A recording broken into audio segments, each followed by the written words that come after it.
Okay, good evening and thank you for attending the Indusind Bank's Quarter 4 Results 2024 investor meet. At the outside, I want to mention the bank has completed 30 years of its operations a few days back. The journey wouldn't have been possible without your support and confidence of the bank. So I want to thank all of you for the continued support to the bank in these times. I look forward to your support and hope that the bank continues to do the way it has been performing and continues to perform on a sustainable basis. Let me start with some macro commentary and then go to bank-specific details.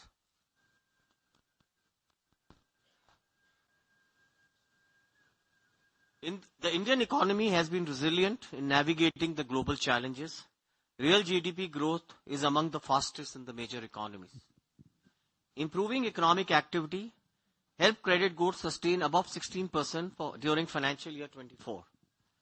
While deposit growth is at 13% YOY, picked up compared to 9.6% last year, the liquidity environment remains challenging for the system. Financial year 25 expected to be a year of balanced growth for banking sector. We remain confident on our growth journey while being watchful about the inflation and the rate environment. Let me now focus on the key outcomes for Quarter 4, Financial Year 24 and for the full year. The retail deposit momentum continued during the year with retail as per LCR deposit growing at 18% year on year. Our loan growth was at 18% year on year, driven by 23% growth in retail loans. Our vehicle business grew at 17% year on year, microfinance at 22% year on year, and other retail at 32% year on year. Within corporate, small corporates grew by 33% year on year, mid corporates grew by 8% year on year, and large corporates grew by 13% year on year. We continue to scale up our new initiatives with affluent grew by 24% year on year. NRI deposit grew by 33% year on year. Our merchant loan book which is originated via Bharat Financial has now crossed 5,500 crore mark, while home loan book now stands at 1,792 crores. We saw sequential improvement in asset quality with slippages reducing across all the business units. Our Quarter 4 Financial Year 24 credit cost was 111 basis points and we closed the full year cost at 113 basis points within our communicated expectations. The profitability metrics have remained healthy and stable over the course of the year. These are the key financial highlights for the quarter. Our net profit for the Quarter 4 was at 2,349 crores, growing at 15% year on year. All key ratios are healthy with net interest margin at 4.26%, ROA at 1.90 and ROE at 15.23%. Our gross NPA and NPA was stable quarter on quarter. These are balance sheet metrics which were largely disclosed earlier. I'm happy to share that our balance sheet is now crossed 5 lakh crore mark.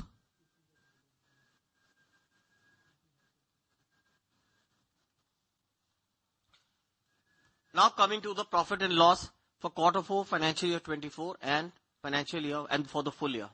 Our NII grew by 15% for the quarter with stable margins. Other income grew by 16% year on year and 5% quarter on quarter. Core fee income was 2,293 crores, grew by 6% quarter on quarter. Trading and other income was at 2,215 crores during the quarter. Our overall revenue growth was healthy at 16%. We continue to invest across our distribution, digital, human capital and marketing initiatives. We have added 256 branches during the quarter. We have also added 2,100 employees during the quarter and more than 11,000 employees in financial year 24 across our group distribution. As a result of our cost to income ratio have been on the higher side during the last few quarters. Our provisions were down 8% year on year and 2% quarter on quarter. Profit after tax grew at 15% to 2,349 crores for the quarter and 21% for the full year to 8,977 crores. EPS for the year was at 116 per share.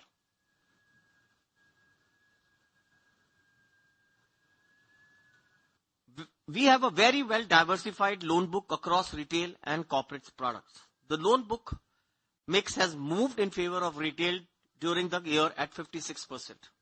Consumer businesses grew at 23% year on year and corporate book grew at 13% year on year. Now let me come to specific products and businesses. Our vehicle business. Our vehicle finance business grew 17% year on year with full disbursement crossing at rupees 50,000 crore for the first time in our history. We had another quarter of healthy disbursements at 11,963 crores. Disbursement growth picked up sequentially in the MHCV and construction equipment, whereas growth was sluggish in LCV, tractors and passenger vehicles. During the quarter, we have also completed migrations of around 5 million vehicle customers to Finacle from the legacy system.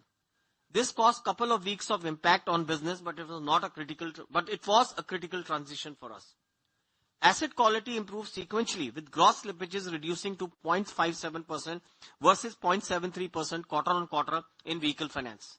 The restructured book in vehicle finance reduced to rupees 547 crore from rupees 705 crore quarter on quarter, with majority of the reduction coming due to upgrades and recoveries. Microfinance. We had another strong quarter of business at Bharat Financial with outstanding book loan originated of rupees 44,750 crores, growing at 10% quarter on quarter and 23% year on year. Both the microfinance as well as merchant acquiring business grew handsomely at 22% and 38% year on year respectively. Our microfinance loan disbursements were at 13,800 crores, growing at 19% year on year. Microfinance gross slippages for quarter 4 reduced to 335 crores versus 363 crores quarter on quarter. The merchant acquiring business resumed its growth journey, crossing 5,500 crore mark with 16% quarter on quarter growth. We now have 700,000 borrowing merchants onboarded. The diversification initiative is playing out well with merchant business now forming 13% of Bharat Financial. Mobilized through Bharat Financial stands as 2,912 crores and we have 18 million SA and RD accounts via Bharat Financial so far. Non-vehicle retail loans. Our retail assets contributed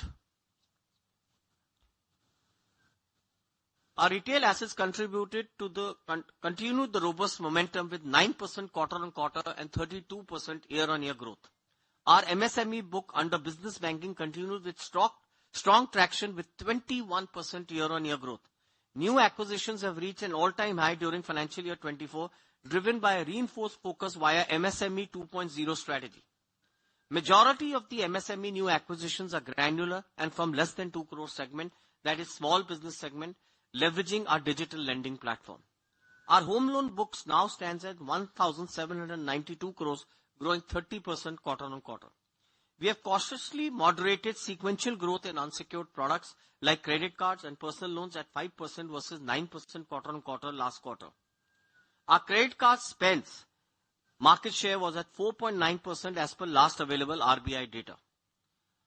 Overall, scaling the other retail assets is one of the key focus areas of the bank, and we aim to grow our other retail asset at faster pace while improving the balance towards secured mix. Corporate portfolio. Our corporate loan book grew 13% year on year. Within corporates, small corporates grew by 33% year on year. Mid corporates, excluding gems and jewelry business, grew by 19% and large corporates grew by 13% year on year. Gems and jewelry book continued to see working capital reduction due to weak global demand. The asset quality of gems and jewelry book remains pristine with no NPA, SMA1 and SMA2. Corporate fees remains granular and diversify as we removed reliance on chunky sources of like investment banking and structured finance. The proportion of A and above rated customers is now 77% compared to 73% year on year. The weighted average rating 2 is improved to 2.51 from 2.65 year on year. Overall, we are growing our corporate book in a calibrated manner with focus on granularity and areas where we have right to win rather than chasing headline growth numbers. Deposit growth. The retail deposit momentum continued during the year with retail as per LCR growing at 18% year-on-year. As mentioned in the balance sheet release, adjusted for outflows for deposit originated to a fintech partner, our retail deposits growth was 20% year-on-year and 4% quarter-on-quarter. With a constant endeavor to bring forth innovative propositions, we have recently launched contactless payment wearables IndusPayWare, India's first all-in-one tokenizable wearable for both debit and credit cards. Cost of deposit increased by modest 4 basis points quarter-on-quarter, driven by mix in favor of term deposits and some repricing. We have added 256 branches during the quarter and 378 branches in financial year 24. Our branch count stands now at 2,984. We maintain healthy average surplus liquidity of around 39,400 crores during the quarter, with liquidity coverage ratio of 118% versus 122% quarter-on-quarter. Overall, we are making steady progress towards retail deposits, the retailization journey, amidst the challenging liquidity environment, and we'll take you through our initiatives in PC6 discussion. Digital business. Executing our digital 2.0 strategy. Our digital platforms continue to show robust growth. Direct-to-client platforms are scaling up with efficiency, creating a new tech-led business model. Overall, during the year, bank acquired 2 million clients digitally in DIY mode, disbursed more than 1,000 crores of personal loans to new-to-bank clients, acquired digitally, and acquired 250,000 cards digitally. While the business is growing strongly, the business model also drives better business efficiency in the lines in which it operates. Indeed, the flagship digital platform for individual segment is off to a strong start and completed 6 months of operations. We have 5 million installed base and 1.2 million clients on Indie. More than 9 million transactions are processed every month on Indie platform, and transactions are doubling month on month. Yield and cost movement. Overall margins continue to remain stable around our expected range. Loan mix moving in favor of retail loans provides the ability to absorb deposits repricing.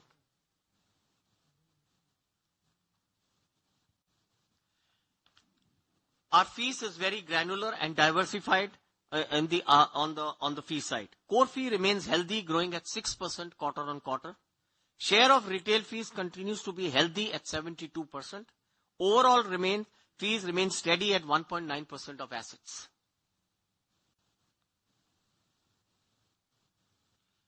Movement in non-performing assets.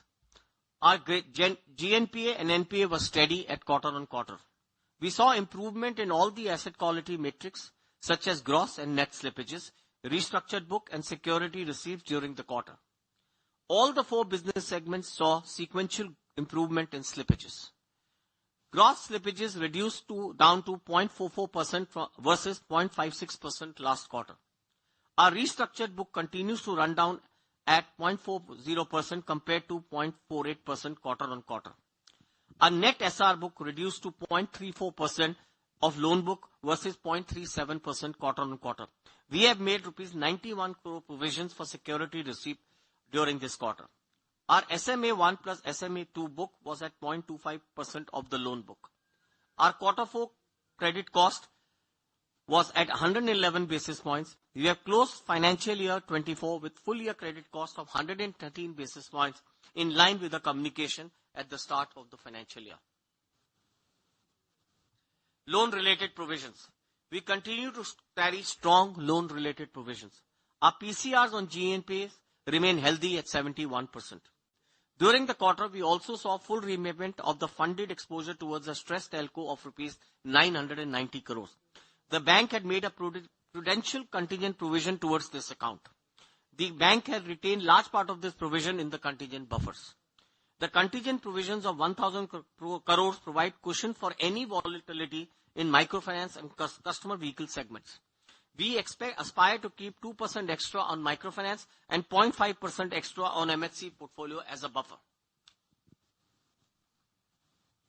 healthy capital adequacy. Our CET1 was at 15.82% and CRAR was at 17.23%. Our credit risk-weight assets grew at 15% year-on-year and loan growth at 18% year-on-year. Sequential growth in RWAs is higher due to operational RWA in addition to in quarter 4. Capital utilization remains efficient with improved risk density and strong internal capital generation.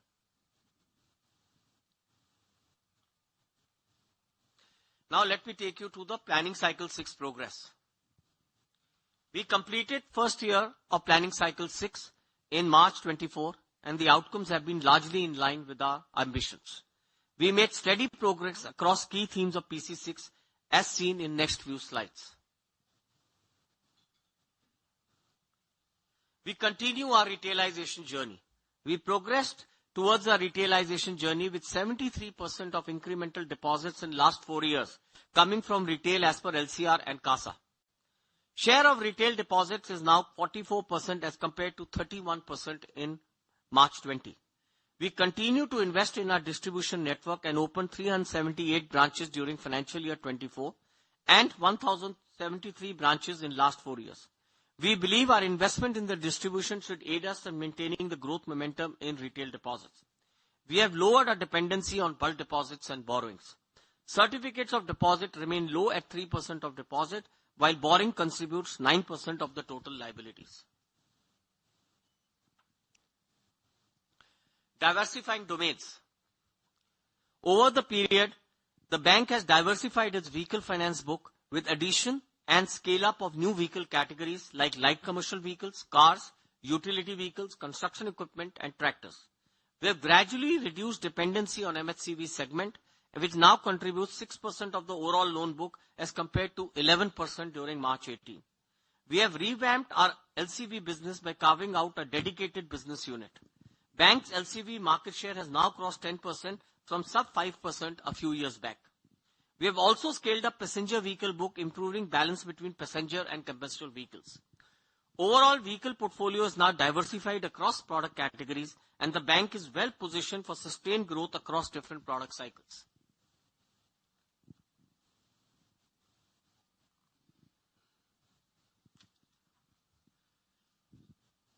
Bharat Financial.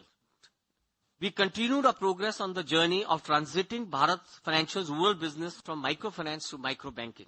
We have scaled up our merchant business via our Bharat Super Shop offering.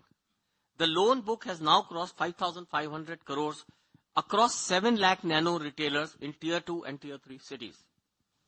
The share of non-microfinance loans is now close to 13% of the overall loan source via Bharat Financial, and we aspire to take it to 30 to 35% in the next 2-3 years. Our initiatives on the liability are also moving steadily, and we now have close to 18 million SA and RD accounts opened via BFIL with deposits of more than 2,900 crores.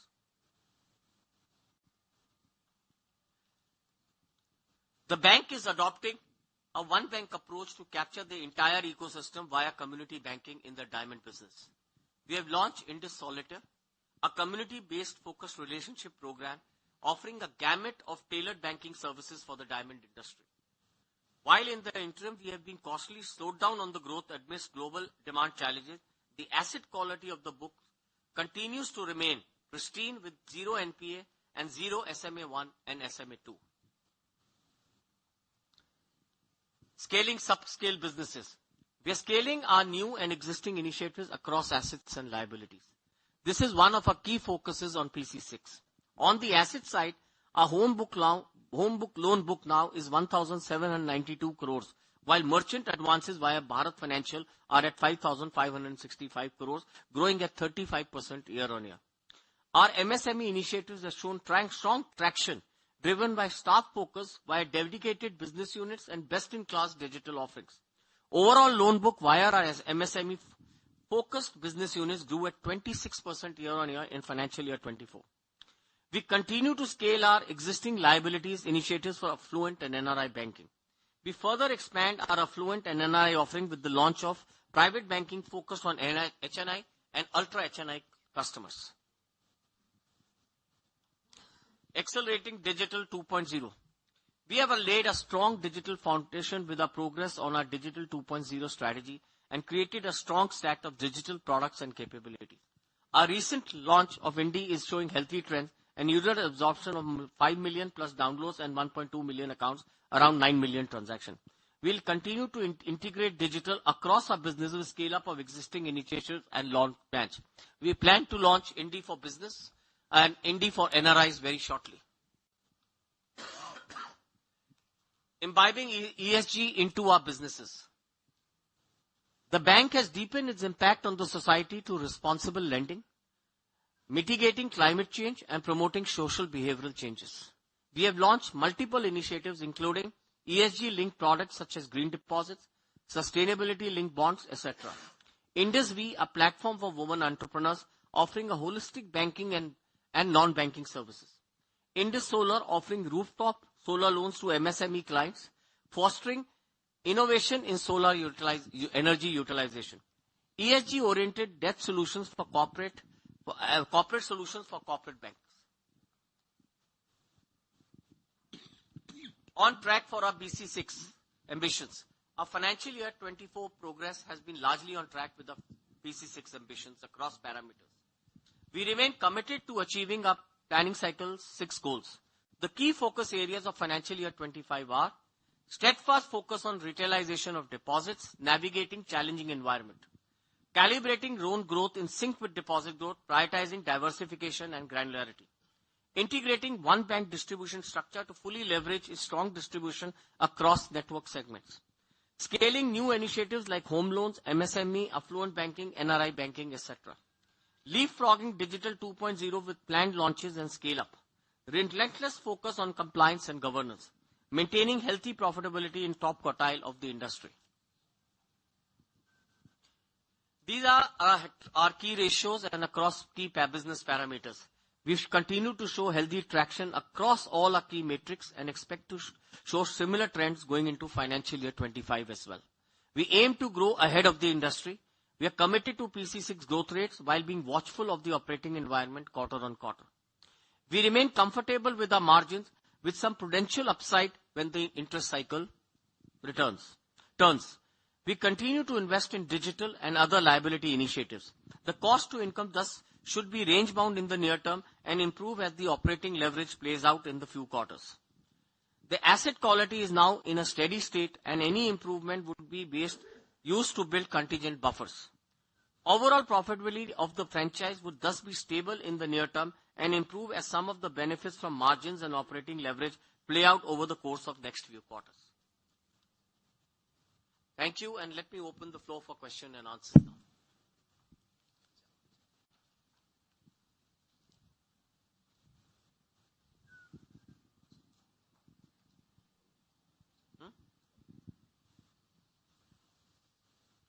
Yep, we can take questions now.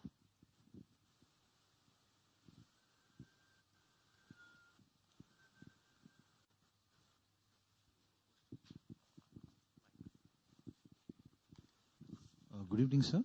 Yeah. Myself, Rohit from Market Memories. I have just 2-3 quick points and questions. First of all, sir, you mentioned you're new to credit. You have approximately new to credit. N2C, you have lent around 1,000 crores. And plus your, this sort of say. Credit me. To the digital platform on personal loans, we've lent 1,000 crores. To bank. New to bank. New to bank, okay. Not And new to credit, new to bank. New to bank. And microfinance also you have lent. So basically I want to know how do you take the credit score for people who are the borrowers of, how do you judge the credit score of the borrowers who are availing of these loans in microfinance? So there is a process which we use for the microfinance loans, which is the household income, debt servicing ratio, and his performance in the credit bureau. Okay? And this is that we decide this is the household income, debt servicing ratio, and his track records and computer score. This is which we give the customer the loan. The average loan in cycle 1, which is given to a new client, is absolutely low amount, which is 25,000. And then we take him up the value chain as he goes. And suppose if he is unbanked, he doesn't have any banking. If he's unbanked, he doesn't have any banking facilities or banking. We only disburse through the bank account. We don't disburse anything non-bank customers. We don't do cash disbursements. And you said you have 2,984 branches pan-India. So how many are in the rural areas? Like 25, as per the regulator, 25 to 30% branches are in the rural areas. Thank you. But we have a different distribution outlet in the rural because of the Bharat Banking BASI outlets. We also have another 6,792 outlets across pan-India, including IMFS as well as Bharat Financial outlets. So we have an inordinate large distribution. Thank you. Yeah. Sir, Ramesh Pojwani from Mehta & Vakil. First and foremost, many congratulations on excellent set of numbers and a beautiful presentation. You have given an all-encompassing account of all your 4 verticals. And it's so heartening to see the asset quality not only is under control, but it has improved. And going forward, it will still improve is what you indicated in your, I can say, not only verbal, but even the body language. Sir, only thing which comes to my mind is, I think the best in the banking industry cycle, is it likely to continue for a year more, or are we now going to see somewhere some weakening or some sectors or some segments of the economy or industry showing, symptoms or signs of weakness? So, I think you can look at a glass half empty or half full. Yeah. And I think if the economy has to grow at 8%, 7% to 8%, I think the credit quality of the economy will continue to be well. And I continue to believe that these are the golden times for the Indian economy. And we will continue to do well in the Indian economy. And I think if the economy has to do well and has to become a $5 trillion economy, banking sector has to do well. And I think for banking sector to do well, the credit quality has to remain very good. Absolutely. But sir, looking at the macro picture on the geopolitical front, today globally there are 3 wars which are being fought. And if these don't get contained or cease-fired, they may catapult into a World War III kind of a situation. I can't comment on the geopolitical. I can only say that we have to be watchful of the inflation, because we get impacted on inflation if the oil prices go up. Yes. And we have to be impacted of the rates as a consequence. And we are very watchful while we maintain a growth rate of 18 to 22%. But we are very watchful of the environment, external environment, and we'll continue to evaluate quarter on quarter what the external environment is. Yeah, and that is where we are convinced that we should be able to maintain the portfolio quality. And the last thing is, I personally believe that the microfinance industry in India is of a size of at least 3 lakh crore, if not 3,90,000 crores. Yes, and you are moving microfinance to microbanking. You also added that, extended that statement even to my colleague here. But any specific strategy or focus or a concentrated move to double this microfinance book in the coming year? I think you have to do a balanced growth at any point of time. You have to understand what should be the contribution of each portfolio and each segment in your overall book. Yeah. We believe a microfinance book should be not more than 11 to 12% of your book, and that's what our strategy is. And it doesn't mean that rural should be 12%. Yeah. You diversify into other products which are secured in nature and have cash flows which are of a very different nature. So it doesn't stop the growth, but what you do is diversification of your portfolio, and a cohesive strategy is very important to grow in that segment. Thank you, sir, and all the best. Thank you. Yeah, hi sir. Hi. This is Jay Mundra from ICICI Securities. Few questions. First on loan growth, right? So you mentioned, in our PC cycle, we have been saying 18 to 23% loan growth, and we have delivered that in the, a bit of a challenging environment. But going ahead, the constraint on funding still seems to be, still there.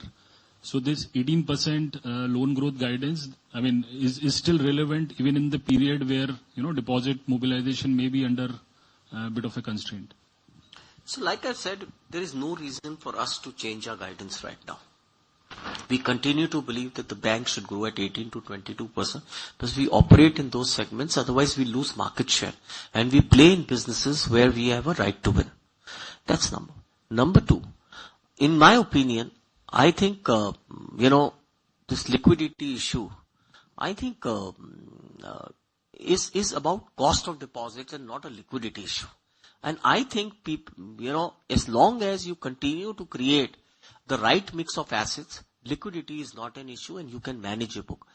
Don't worry about CASA ratios and liquidity. As long as your liquidity is matching your asset growth, and if you are able to do 16 to 18% growth, you will be able to grow at 18 to 22%, given that our portfolios lend themselves to refinance. And a lot of that funding can also come from refinance as a consequence of our growth. So we don't see a issue in our growth because we have refinance as an option in the borrowing where we have a tap out there. And we also believe that our liability growth will touch 16 to 18% this year, and we should be able to match that growth. Sure. And sir, if within this growth question, we have given additional detail on vehicle portfolio, that the way that we are diversifying, right? What is your sense of the vehicle book growth in FY25? Because at system level, the overall industry, CV, etc., seems to be, one of the reasons why we diversified. If you look at it, the CV book has not grown and is slowed down. But our growth has been 17% in a very tough environment also. We continue to believe that our vehicle finance growth will go at 18 to 20% next year because of the diversification which we've done in our book. And it's not dependent on a singular product like MHCV coming in. It's a full diversification. Passenger vehicles are doing well. Tractors will come back. It's not done well last year. It's going to come back this year. We expect a very good monsoon. And I think we have enough levers in our vehicle finance unit to make sure that we deliver an 18 to 20% growth. Right. And lastly, last two questions. One is, looks like the cost of deposit has only grown by 4 basis points, but the cost of funds have grown, has increased by double digit. I'll tell you why. I think we had a scenario where one fintech partners, which we had 4,000 crores of liabilities in individual fixed deposits, went off at a certain point. We have a strong view that we should not reduce our LCR below 115% at any point of time. We at that point did external borrowings and I think foreign currency long-term borrowings and we had a cost which was associated with it. I think it's a matter of prudence that we did it and it was very important to manage it at that point. We still are able to maintain our net interest margins at 4%. This is the ability of this bank to manage its NIMs. When people thought our NIMs will be 4.15 or 4.2, we still come at that NIM because our ability and our portfolio's capability to diversify so fast. So basically you see the borrowings number. The borrowings number has gone up by 7,000 crores. That will add up to that. And if you can suggest that this other loans, right, that this has become like 25,000 crore. If so you can, So 5,500 crores in that is coming out of merchant acquiring loans. The balance comes out of, I'll give you the details. So affordable housing is about 1,988 crores. KCC is 2,966 crores. Home loans is 1,792. And others, which include BL, LAS, gold loans, is about 5,123 crores. I thought the number was 25,000 crore in total, right? That's the others. The other is given in the investor presentation. Okay, sure. Okay. So, and sir, if I may ask, from a 2 years perspective, do you think you have cushion on, let's say, margins, upward cushion on margins, OPEX, credit cost, in all these 3 line items? So very difficult to comment as of now. We've said and given a direction on the ROA. See, what you should look at the ROA. We've given 1.8 to 2.2. That's the end. Whatever we do.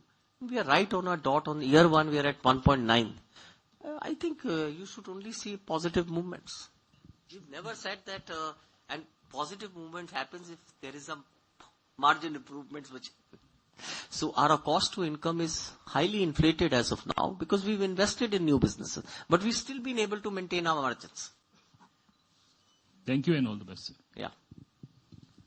Hi, sir. This is Pratik Chheda here from Guardian Capital. Just taking forward on the point on the deposits. I mean, this quarter across the industry, deposit growth has been strong on a QoQ basis, which was a slight positive surprise.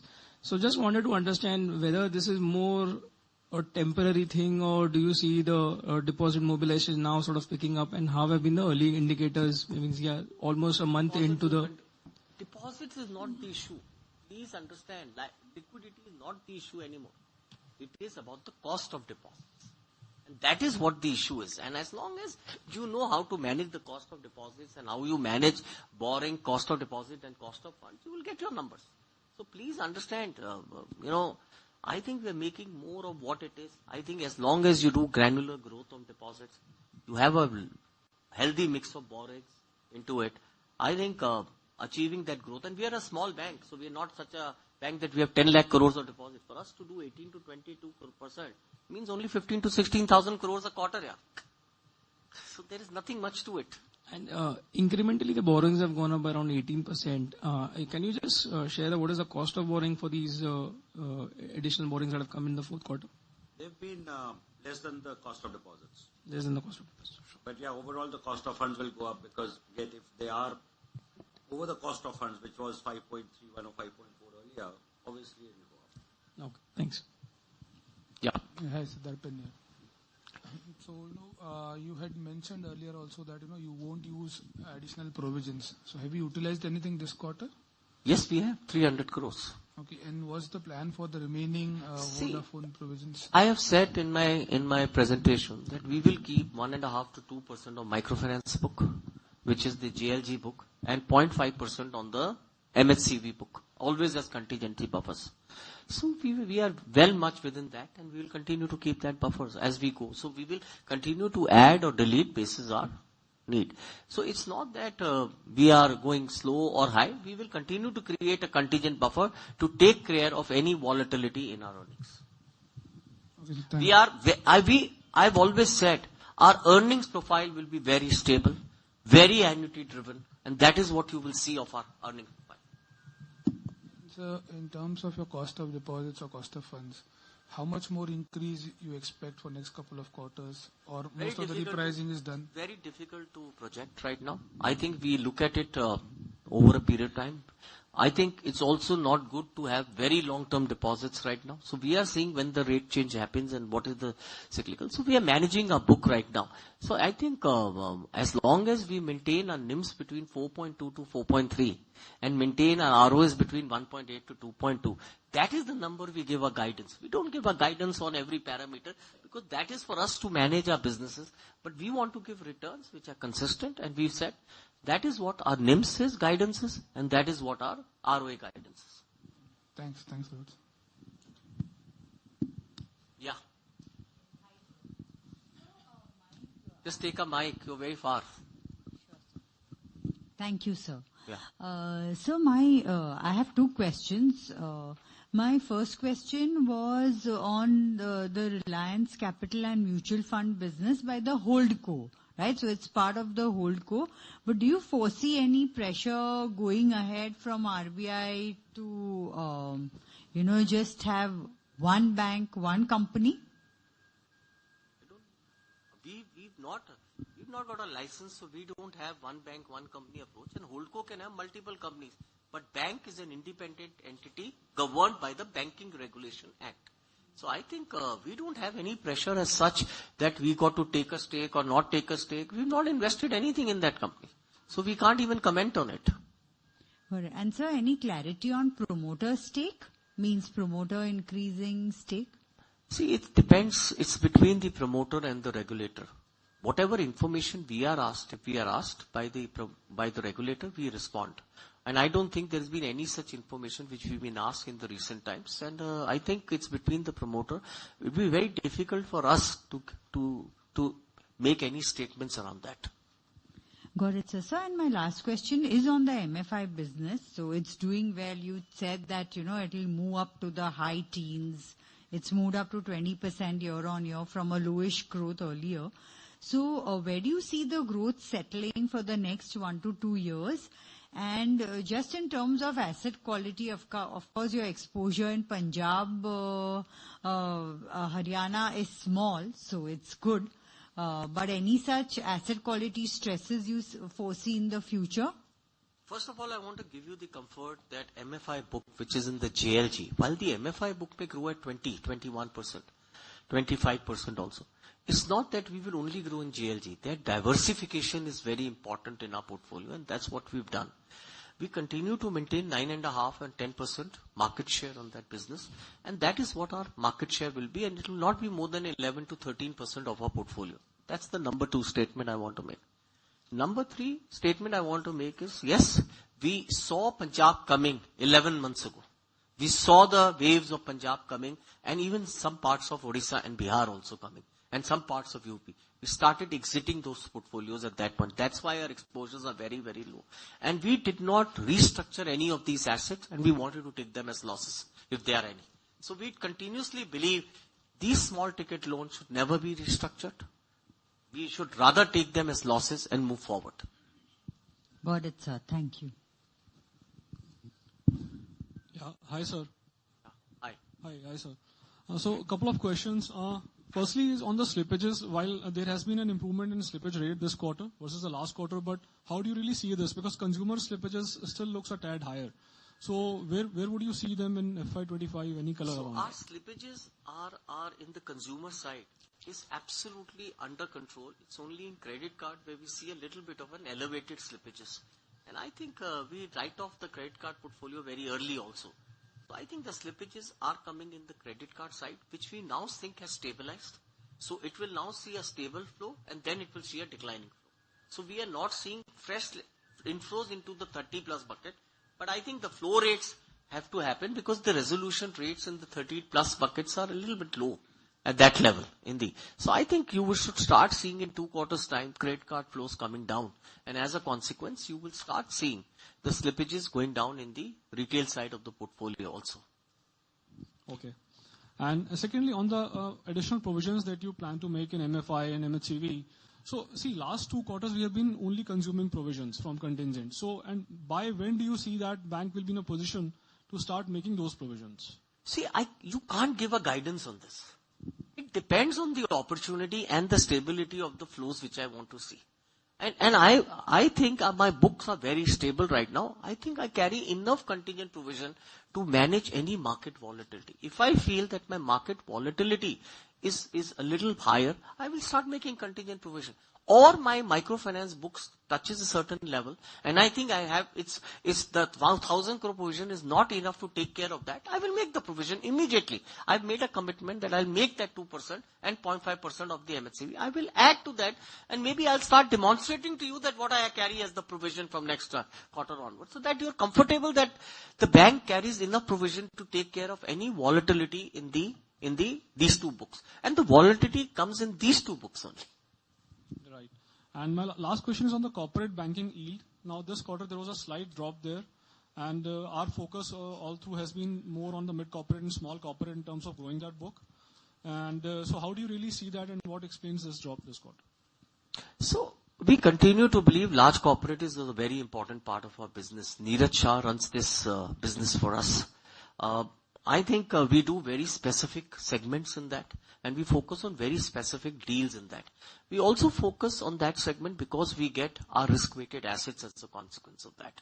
So we do it at a time when we need risk-weighted assets, and we see how to balance the risk-weighted assets. If you see our CET1 ratios and you see the decline, we've matured the 81 bonds, and I think 40 basis point impact, but we've lost the CET1 by 20 basis point and we had an operational risk also because we had to do a provision. Still, because our CET1, because our A-rated paper and above went up, and that is what large corporates does to me. So we balance our books very, very well, and that is what it is. We will grow large corporates in line with the system growth, not higher than the system growth, but I think it's part of our strategy. It's a very important piece of our business, and we believe though we may not make that much of money, it helps in our capital allocation, and we believe that its preservation of capital is very important, and that's why we've not gone to the market for last 4 years to raise capital. Yeah, sure. Thanks so much. Yeah. Hi, sir. Here. Yeah. Just wanted to understand from you on the status about the Vodafone recovery account. So we got a recovery on February 8th. The full loan was repaid. We told you last quarter, that we'll get this recovery. We got the recovery on February 8th. February 8th was the date. Got it. Thank you, sir. Yeah.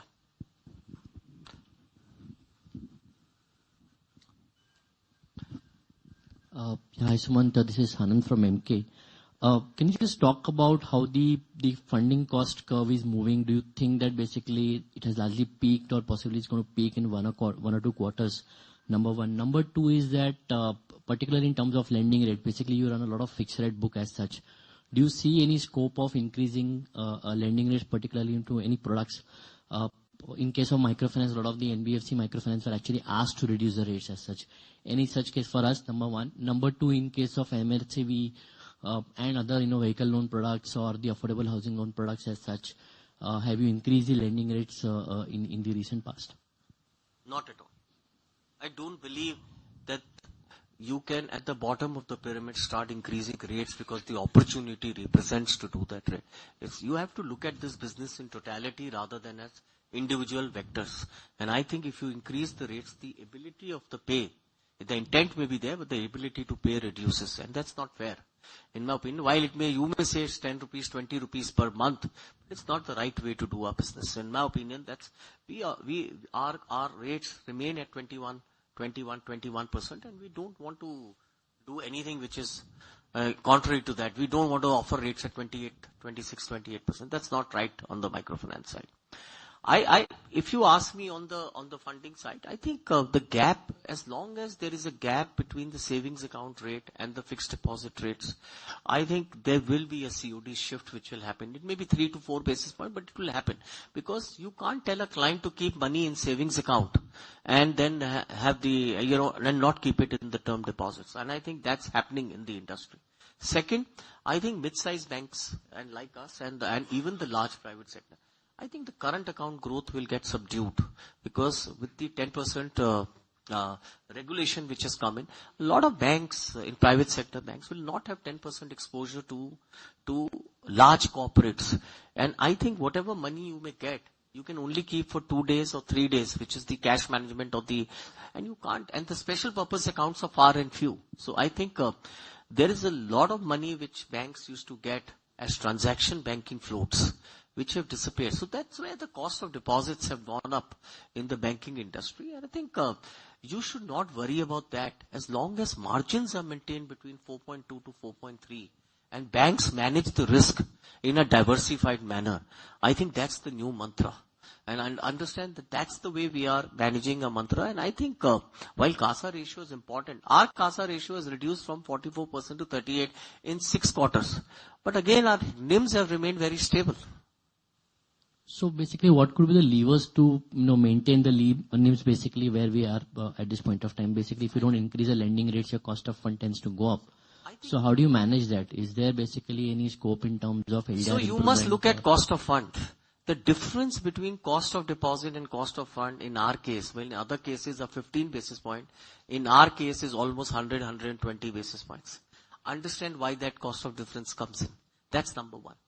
Number two, I think the mix change in the business, our ability to change the mix, and every change of mix between corporate and retail gives us about 550 to 600 basis point incremental yield.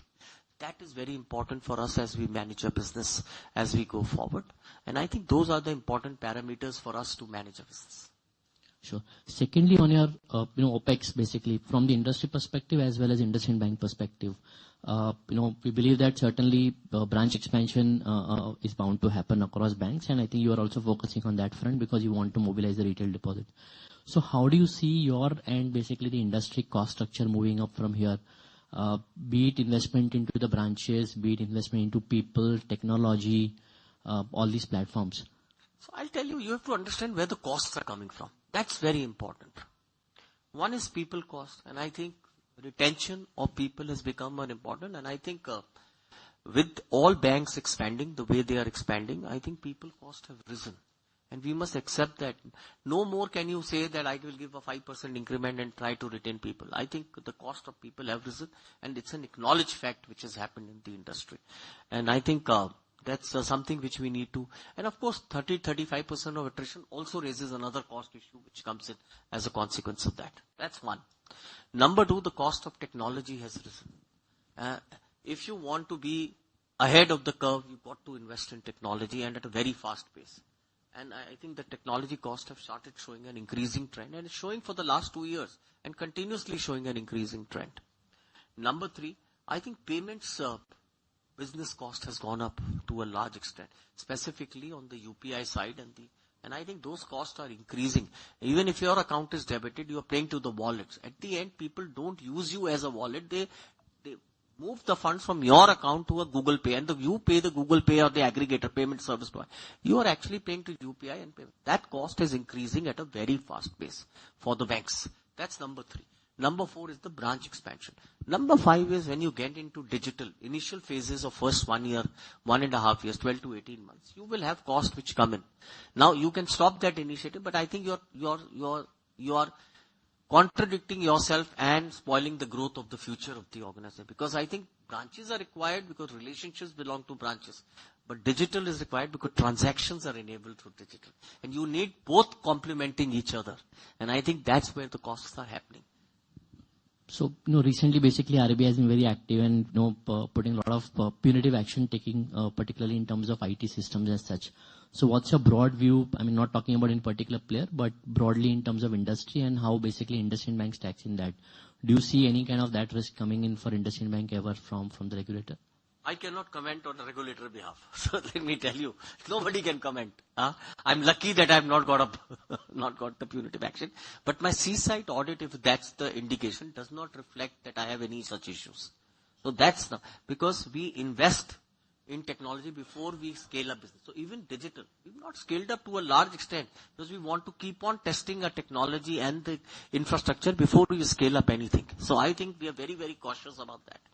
I think as you grow this business, and if you think that the volumes and scaling up of volumes and payments is happening, how you define infrastructure and your architecture of the technology is very important. And I think the traditional models are not going to work in this infrastructure. Real-time DR, multiple switches. How do you create that capability in the systems and UI UX? How do you have online real-time systems to trace when there is a constraint or a stoppage in the system or something is happening? So efficient tools, efficient monitoring capability, efficient change management system, efficient architecture. It's a very different tech-related stuff which has to happen, and we've invested in that. So that's why our technology costs have gone up the way, and our efficiency is what it is. Because we invested, because I know that it will pay back to us in a long-term basis. But I think that's investments which you have to do if you have to survive. Now, can I say whether we'll get a penalty or not? I don't know, or whether we'll get a punitive action. I can't judge for the regulator. Sure. Lastly, if you can just talk about your tech expenses as a percentage of overall OpEx and as well as the branch cost broadly. I didn't get your question. So the branch cost as well as the tech cost as a percentage of your OpEx, if you can talk about it. So it's about 9.5% of the That's tech cost. Tech cost. And how much the branch expenses, I think I can talk to you about consumer bank as a whole. Okay, I can take out the asset piece out of it because asset is more about. So about 18 to 20% of my expense, 22% of my expense will be the branch expense. So basically, Phygital takes away somewhere about 30% of the overall OpEx. And that has gone up in the recent years, or like? It does go up because the people's cost is going up. It's not, sunk cost has come in. The branch is a sunk cost now. The variable cost is only the people cost. Right. And the attrition rates this year has come down versus the last year in broader terms? So Zubin is here. He can talk, but I think to give you a comfort, yes, we are down from 51% to mid-30s, but Zubin can talk about it. Great. Get the mic here. So I think Suman's already shared the numbers. Last year, the year before that, was a tough year for the entire industry. And you all read reports of our attrition pushing the 50% mark, crossed it to 51. But a lot of initiatives and activities were implemented last year in terms of understanding why people are leaving. There was a huge boom where people wanted to leave for fintech, just like the .com in 2000. And I think it was at that point in time, I think we we said that we can't stop these people from going. Holding back people at 40-45% hikes was not making sense. The payroll cost would have catapulted geometrically. But the last year has been good for not only us. We've, I think, come right down to the bottom of the list of attrition now. Fortunately, it's just upwards of 35%, below 36%. And how that plays out is that it helps bring the cost down. So the cost of manpower that you're seeing, which you see is slightly elevated in the past year, is the replacement cost for the 51% of the previous year. So there's a lead lag effect that needs to play out when you're hiring. As we go forward, so let me put it this way, Suman gave you some numbers on the number of people we hired. Our cost for hiring is between 8 and 9% hike year on year on our salary. Cost for hiring is around 19% year on year, 18 to 20% year on year. Replacement cost last year, which was the highest we've ever seen because of the attrition the previous year, was pushing 8.5%.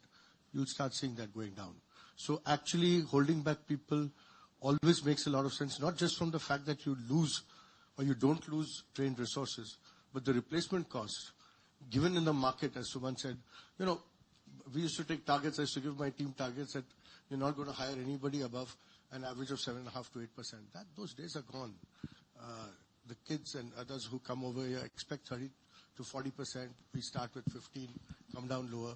So I think the market is finding its levels, and we should see standard stabilized attrition between 28 and 32% for the industry as a service. Yeah, congrats, and really good to hear. I'm sure you're going to take special bonus this year. No. Yeah, well.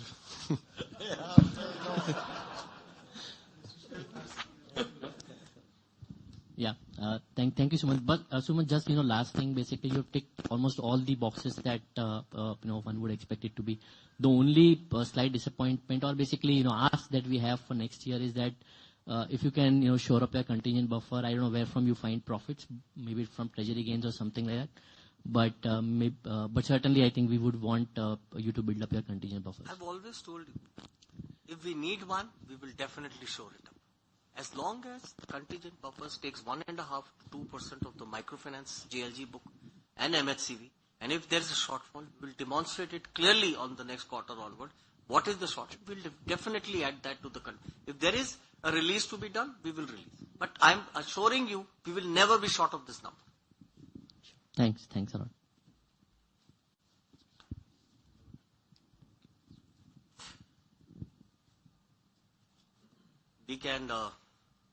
We can cut for tea, and I'm there. We can ask any questions if you want. The management team is also here. I wanted the management team once a year to be introduced to the investors. You can ask any questions in the spirit of transparency, that whatever we've said, and I think that will give you the comfort of what we are doing. Thank you so much.